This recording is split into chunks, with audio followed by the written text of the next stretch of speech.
I've edited videos for YouTube expert Ed Lawrence for over 2 years, and we've created the fastest way to pump out quality edits without endless feedback rounds. He even made a video about how fast and effective our workflow is. Greg and I, who's my editor, have been testing this for over 12 months. I got more comments, more leads, more sales and conversions. It was just all in all better for my business. It was also faster to make content too. It's a game changer. So in this video, I'm going to walk you through my exact workflow that I've broken down into 5 steps, which I use to edit Ed's videos, which has made me go from taking 2 days to edit one video down to just 2 hours. And I'm not even kidding. I really can get them done that quick now because of what I'm about to show you. But first, who is Ed Lawrence? Some of you might know him as the guy from Film Booth. Ed is a YouTube expert who has millions of views across his 2 YouTube channels, and he makes millions of dollars through helping entrepreneurs grow their own YouTube channels and ultimately growing their businesses too. So when I edit every single one of Ed's videos now, the way I'm able to edit them faster and with much less feedback needed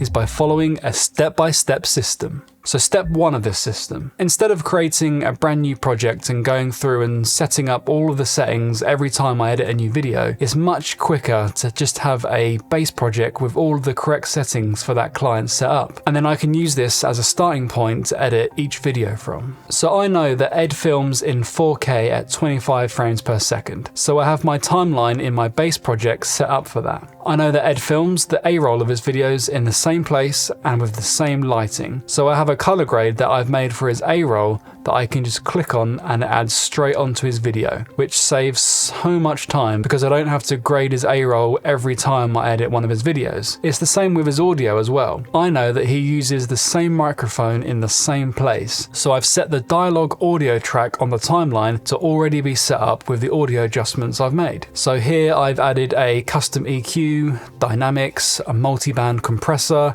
an echo remover, and voice isolation, all tweaked to fit his specific audio. So you can hear the difference in the audio if you listen to it with all of the effects off. And now they're just started rolling out split testing for titles en masse. And on. And now they're just started rolling out split testing for titles en masse. So this is something I just had to set up once, and now I don't have to touch it again because it's already there every time I start a new video. I then also have the tracks color coded and named. So track 1 is blue and is for A-roll. Track 2 is green and is for B-roll and media like images or background colors. And the other tracks are orange for text. This makes my timeline so much easier to work with because I know what everything is just at a glance. I also have the same setup with the audio tracks. I have a track for the A-roll dialogue, a track for music, and tracks for sound effects, all coded in different colors. So I have all of this time-saving stuff set up already,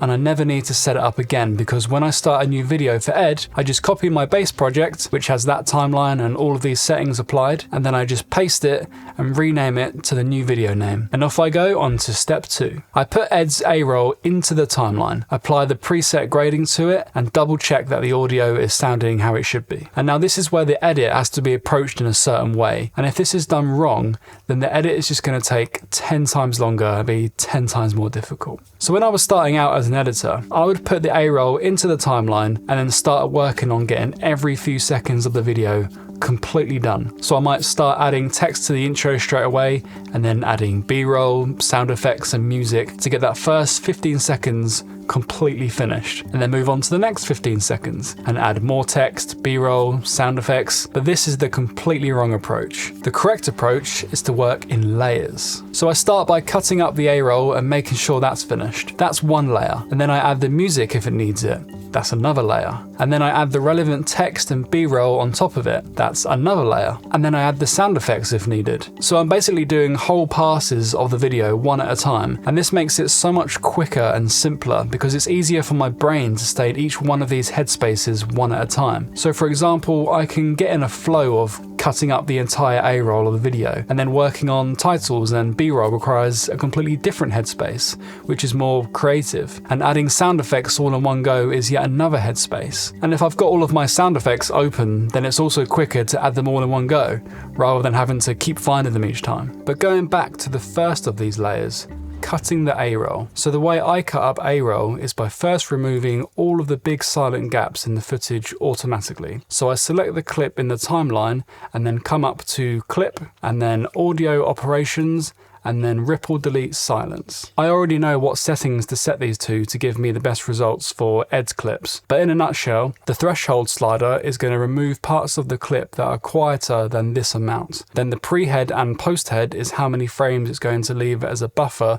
before and after a cut. And then minimum to strip is determining the minimum amount of frames that a section needs to be in order to make a cut. So if I set it to 10 frames, then any quiet parts that are less than 10 frames won't be cut. This helps to avoid having too many cuts at unnecessary moments mid-sentence, and leaves it to just cutting out the big gaps in between each sentence. You can see that as I change these settings, the red indicators on the clip show which parts are going to be removed. I then click on remove, and this will ripple delete all of these parts in red, meaning it will delete each part and move them over to the left, leaving no gaps. Next, I'll go through this cut up footage and remove any mistakes and make sure the cuts are how I want them. I can do this really easily by having my mouse set up to be able to quickly make ripple cuts. So I have the scroll wheel button set up to chop off the end of a clip, and this top button on my mouse will chop off the start of a clip. If you want to know more about how I do this, then you can watch my previous video where I went in depth on how I set this up and other shortcuts. There will be a link in the description that you can watch after this video. After cutting the A-roll, this is where I would normally move on to step 3 with most clients. But with Ed,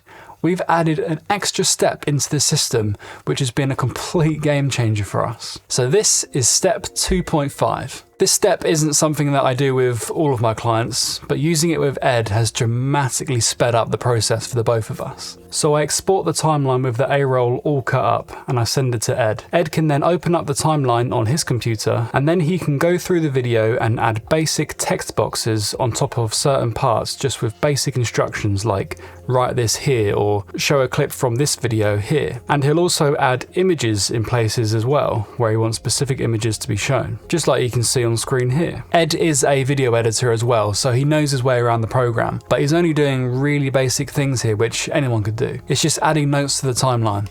That's it. But like I said earlier, this isn't something that works with every client. Most clients I edit for, I don't have notes from them on my timeline, so I'll just choose where to add text and images to emphasize what the A-roll is talking about. And 90% of the time, that's completely fine. But Ed wants very specific images to be shown in his videos to back up what he's written. And as I'm not an expert on his topic, I wouldn't be able to know what graphs need to be shown and things like that. So instead of me guessing or bugging him by sending him messages and asking him what things need to look like, we do it this way instead. So once he's written all of his notes and added his images, he'll then send the timeline back over to me, and now I'm ready to move on to step 3. So years and years ago, when I first started editing, I would kind of make things up as I went along.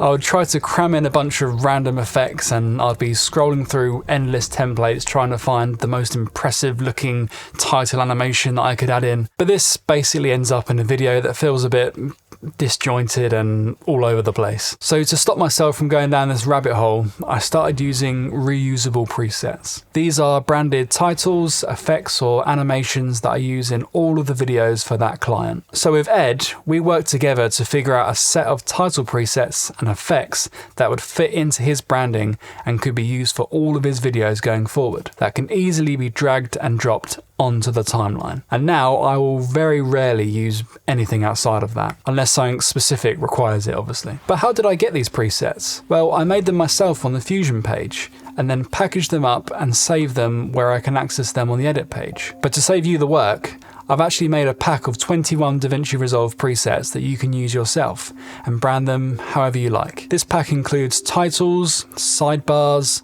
effects, transitions, all things that make editing simpler. So for Ed's videos, I have all of these text lists that are all included in my pack. These make it so easy to create lists. In the past, I would have to make lists with individual text layers, always trying to manually pinpoint how far apart each line needs to be, and it would just take me ages. But with my Easy Lists preset, it takes no time at all. I just create the whole list in this one preset, sort out the size and the line spacing, add numbers to the start with just a click of a button, and then decide when each line has to animate on.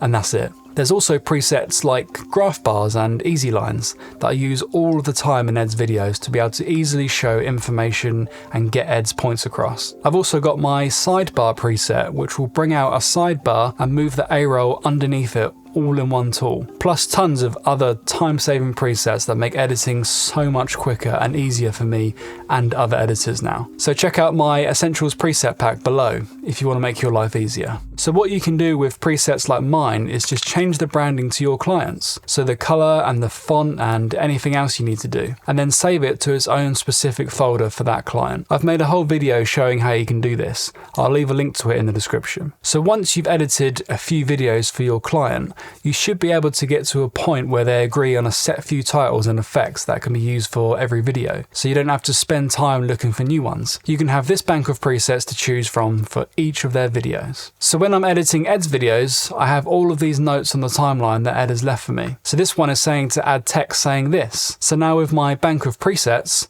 I can just select which title to drag and drop onto the timeline. Although that's not what I do entirely.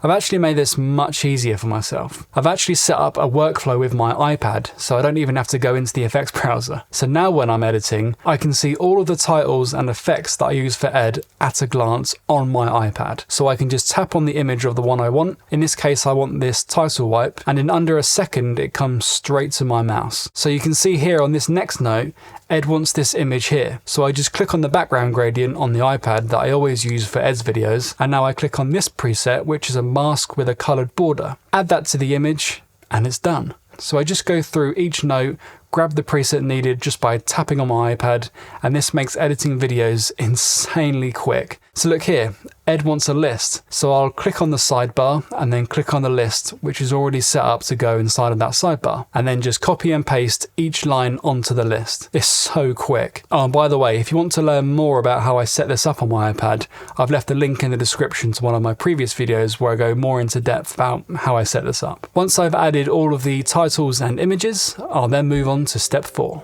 Now, as Ed's videos are of him talking to the camera, it means he's on screen for the majority of his videos. And as I've cut out mistakes and long pauses, it means there are jump cuts. So a jump cut is a cut that might look a bit abrupt, like this. That was a jump cut. And again, that was another one. You can see how it feels a bit jarring. Well, there's ways to fix this. And this is what step 4 is. I go through the whole video fixing the jump cuts. So how exactly do I fix the jump cuts? Well, there's a couple of ways.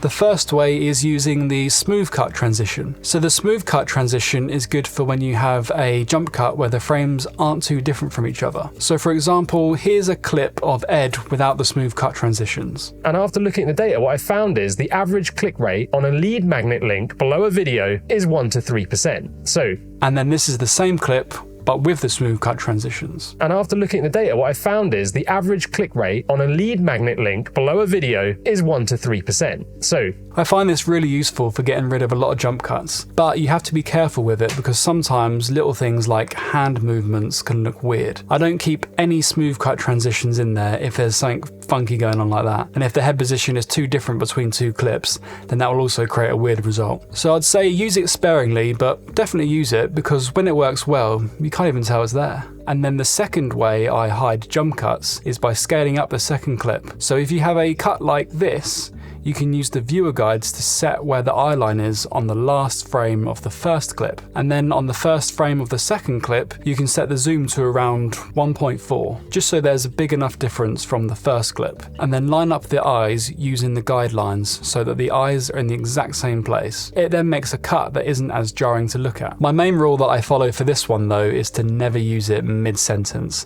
I only really use it if the speaker is starting a new sentence, or ideally if they are starting to talk about something else. Because if it's used mid-sentence like I'm doing now, it gets annoying and it's not easy to watch for the viewer, so I'd also use this sparingly. In Ed's videos, there's some jump cuts that can't be fixed by doing those two things, so the other option would be to cover them with animations or titles. But this is something that me and him have spoken about, and he's fine with some jump cuts and would rather have himself on screen more, so I just clean them up as best as I can. Moving on to step 5, and potentially the easiest and most important step that can't be skipped: watching the video. I watch the entire video to make sure there's no mistakes. Things like flash frames, glitches, spelling mistakes, anything like that. Sometimes there might be 2 or 3 things, sometimes there might be none, but it always has to be done because I don't want to send Ed a video with obvious mistakes left in that could have been avoided. So once I've gone through and fixed any mistakes, I can then send it over to Ed. And because we've already used our system where he's already been through the A-roll and given notes on what he wants,